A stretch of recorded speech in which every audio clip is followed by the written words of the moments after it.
నమస్తే. శ్రీమాత్రే నమః. శ్రీ గురుభ్యో నమః.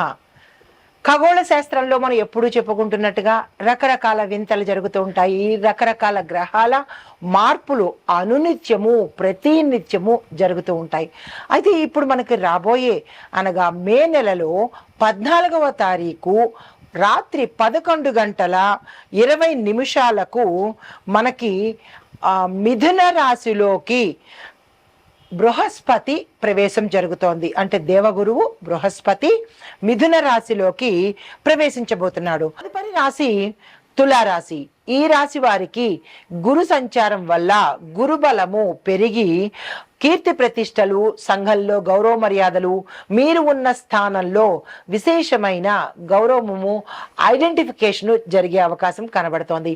విద్యార్థులకైతే మంచి ఐడెంటిఫికేషన్ రావడము, ఉద్యోగస్తులు మీ యొక్క శ్రమకు తగిన ఫలితాలు పొందడము, వ్యాపారస్తులకు మీ వ్యాపార ప్రోడక్ట్స్ని కానీ మీ యొక్క వ్యాపార వస్తువులను కానీ ఎక్కువగా వాడే అవకాశము, వినియోగదారులు పెరగడము, మీ యొక్క బ్రాండింగు ప్రజల్లోకి తొందరగా చొచ్చుకుపోయే అవకాశము, తద్వారా లాభాలు వచ్చే అవకాశము, కొంతమందికి కెరియర్లో ముందుకు వెళ్ళడము, దీంతో పాటు విద్యారంగంలో ఉన్న వాళ్లకు పురోగతి, గ్రోత్, డెవలప్మెంట్ ఎక్కువగా గోచరిస్తోంది గురుబలం వల్ల.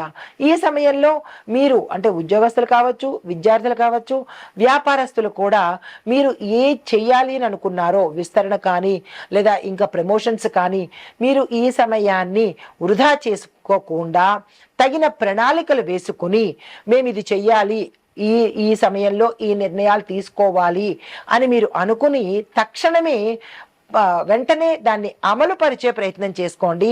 వృధా చేసుకోకుండా, సమయాన్ని కాలయాపన చేసుకోకుండా బంగారంలాగా వాడుకునే ప్రయత్నం తప్పనిసరిగా చేసుకోండి.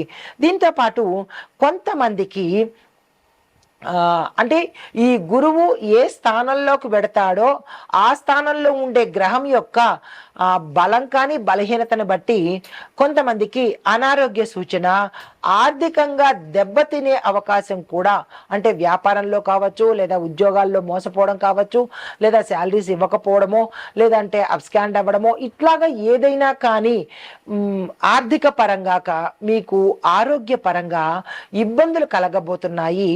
అది కొంచెం జాగ్రత్తగా చూసుకోండి. దీంతో పాటుగా మీరు రోజు ఇంటి నుంచి బయటికి వెళ్ళేటప్పుడు ఈ గురు సంచార సమయంలో ప్రతిరోజు గుర్తుపెట్టుకోండి, ఎవరైనా సరే స్త్రీలు కానీ పురుషులు కానీ విద్యార్థులు కానీ ఎవరైనా నుదుటున కుంకుమ పెట్టుకునే అలవాటును చేసుకోండి ఈ గురు సంచార సమయంలో.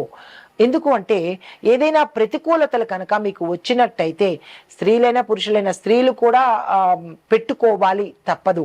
ఎందుకంటే ఏదో బొట్లు పెట్టుకోవడమో, కొంతమంది అసలు బొట్లే తీసేస్తున్నారు. మరి ఆజ్ఞాచక్రంలో ఉండవలసినవి లేకపోతే, అరిష్టాలు కాకపోతే అదృష్టాలు వస్తాయా?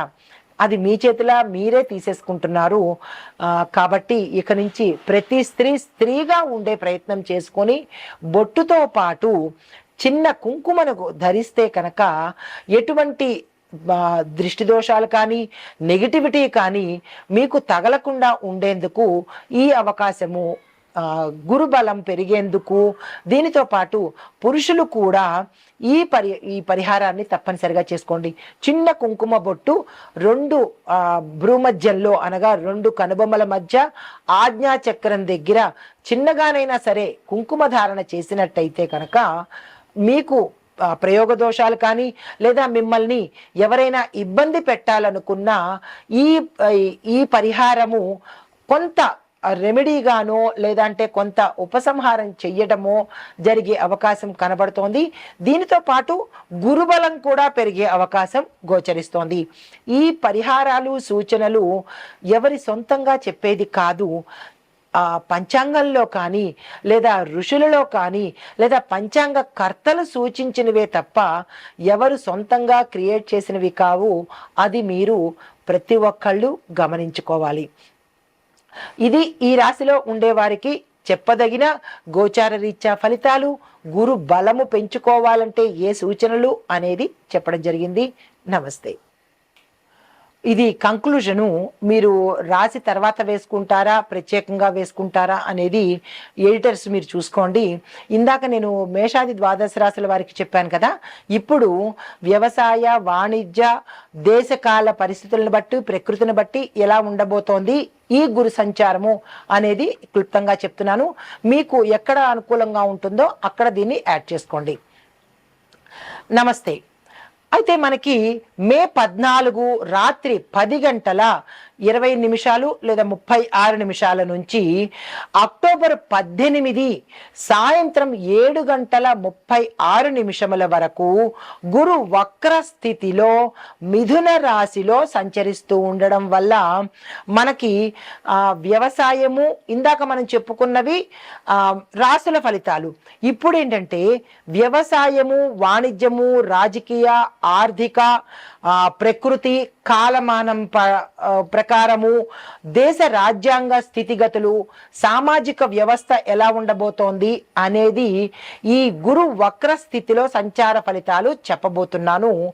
ఒక్కొక్కటిగా పరిశీలన చేద్దాము. ముందుగా వ్యవసాయ రంగంలో ఉన్న వాళ్ళకి ఈ గురు మిథున రాశిలో ప్రవేశించడం వల్ల పురాతన రైతు పద్ధతుల కన్నా, అంటే మీరు వ్యవసాయం చేసే పాత పద్ధతుల కన్నా కొత్త పద్ధతులను, అంటే డ్రోన్స్, స్మార్ట్ ఇరిగేషను, డిజిటల్ ఫెర్టిలైజేషను ఇలాంటివి కనుక అనుసరిస్తే వ్యవసాయము విశేషంగా వృద్ధి చెందుతుంది. కానీ చెడు ఫలితాలు ఏంటంటే విత్తనాల కొరత ఏర్పడుతుంది. రైతులకు శిక్షణ కార్యక్రమాలు కొత్త దిశలో ప్రవేశపెట్టాలి. అయితే కొన్ని రాష్ట్రాల్లో వర్షాలు ఆలస్యంగా లేదా అసలు అధిక వర్షం వల్ల కొంచెం ఇబ్బంది పడే అవకాశము, నష్టపోయే అవకాశము ఈ గురు సంచారంలో కలుగుతోంది. ధాన్యాలు, పప్పు ధాన్యాలు, పళ్ళ సాగులు, పూల సాగులో కనుక మీరు వేసినట్టయితే రైతులకు విశేషమైన లాభాలు వచ్చే అవకాశం ఉంది, గుర్తుపెట్టుకోండి. విత్తనాల యొక్క ధర పెరగడం వల్ల రైతులకు నష్టాలు వచ్చే అవకాశం కూడా కనబడుతోంది. దానికి తగ్గ ప్రత్యామ్నాయాలు చూసుకోండి. ప్రభుత్వము నష్టపరిహారాల యొక్క ప్యాకేజ్ కూడా ఈ సమయంలో మీకు ప్రకటించవచ్చు. దాన్ని ఉపయోగించుకునే ప్రయత్నం ప్రతి ఒక్క రైతు చేయండి. ఇది వ్యవసాయ పరంగా. అయితే మీకు చెప్పదగిన ఉపాయం కూడా చెప్తున్నాను, దాన్ని పాటించుకోండి. నల్ల గోధుమ విత్తనాలపై బృహస్పతిని పూజించి సాగు ప్రారంభించండి. అంటే మీరు ఏ సాగు ప్రారంభించినా వ్యవసాయదారులు, రైతులకు మరీ చెప్తున్నాను, గురు పూజించి అప్పుడు మీరు పంటను వేసినట్టయితే గురుగ్రహం వల్ల విశేషమైన పంట, విశేషమైన లాభాలు పొందే అవకాశం ఉంది. ప్రతి ఒక్క రైతు గుర్తుపెట్టుకోండి. అయితే వాణిజ్యపరంగా చూసినట్టయితే, వాణిజ్యం అంటే బిజినెస్ అండ్ ఫైనాన్స్ రెండూ చూసినట్టయితే కనుక గురు మిథునంలో ఉండడం వల్ల వాణిజ్య సంబంధాలు, మరీ ముఖ్యంగా ఎక్స్పోర్ట్ ఇంపోర్ట్ రంగము చాలా ఆశాజనకంగా ఉండబోతోంది. డిజిటల్ వ్యాపారాలు, ఈ commerce, logistics, edutech, health tech ఇలాంటి రంగాల్లో పెట్టుబడులు పెట్టినట్టయితే కనుక లాభాల ప్రవాహం చవి చూడస్తారు. అయితే స్టాక్ మార్కెట్లో హెచ్చు తగ్గులు ఉండడం వల్ల ఏమవుతోందంటే ముఖ్యంగా ఇన్ఫర్మేషన్ టెక్నాలజీ, ఫైనాన్సు, ఫార్మా కంపెనీలకు చాలా లాభాలు ఉంటాయి. అంటే ఈ స్పెక్యులేషన్, అంటే ఈ ఫ్లక్చుయేషన్స్ వల్ల, స్టాక్ మార్కెట్లో హెచ్చుతగ్గుల వల్ల ఈ రంగాల వాళ్ళు విశేషంగా లాభపడతారు. అయితే బిట్ కాయిన్స్, క్రిప్టో కరెన్సీ వంటి అసాధారణ పెట్టుబడుల మీద ఎవరైనా పెట్టినట్టయితే తస్మాత్ జాగ్రత్త, తీవ్రంగా నష్టపోతారు, మానసికంగా కుంగిపోతారు. మళ్ళా చెప్తున్నాను, బిట్ కాయిన్స్, క్రిప్టో కరెన్సీ మీద ఎవ్వరూ పెట్టుబడులు పెట్టుకోకండి. అయితే రైతు మార్కెట్లు, డైరీ ప్రాజెక్టులు కూడా ఈ సమయంలో విశేషంగా బలపడతాయి. మీకు చెప్పదగిన ఉపాయం ఏంటంటే గురువారం రోజు జిగురు, పసుపు, గోధుమలు దానంగా ఇచ్చి మీరు ఏదైనా పని ప్రారంభించుకోండి. తర్వాత రాజకీయ పరిణామాలు, అంటే పొలిటికల్గా ఎలా ఉండబోతోంది అంటే కనుక ఈ గురు బుధగ్రహంలో అంటే బుధుడు రాశి అయిన మిథున రాశిలో సంచారం చేయడం వల్ల పక్షపాత రాజకీయ ఉధృతము ఎక్కువగా ఉంటుంది. ప్రజలలో విచారణ స్వభావము, నాయకత్వ నిరీక్షణ ఏర్పడే అవకాశం కనబడుతోంది. రెండో పాయింట్, మధ్యంతర ఎన్నికలు కూడా సంభవించేందుకు సూచనలు కనబడుతున్నాయి. కొన్ని రాష్ట్రాల్లో గవర్నర్ పాలన కూడా వచ్చే అవకాశం కనబడుతోంది. అయితే 5 రాష్ట్రాల రాజకీయాలు అనగా ఉత్తరప్రదేశ్, పశ్చిమ బెంగాలు, తమిళనాడు, కర్ణాటక, మహారాష్ట్ర, ఈ రాజకీయాలు, ఈ 5 రాష్ట్రాల రాజకీయాలు కీలకంగా మారే అవకాశం కూడా ఈ గురు సంచారం వల్ల గోచరిస్తోంది.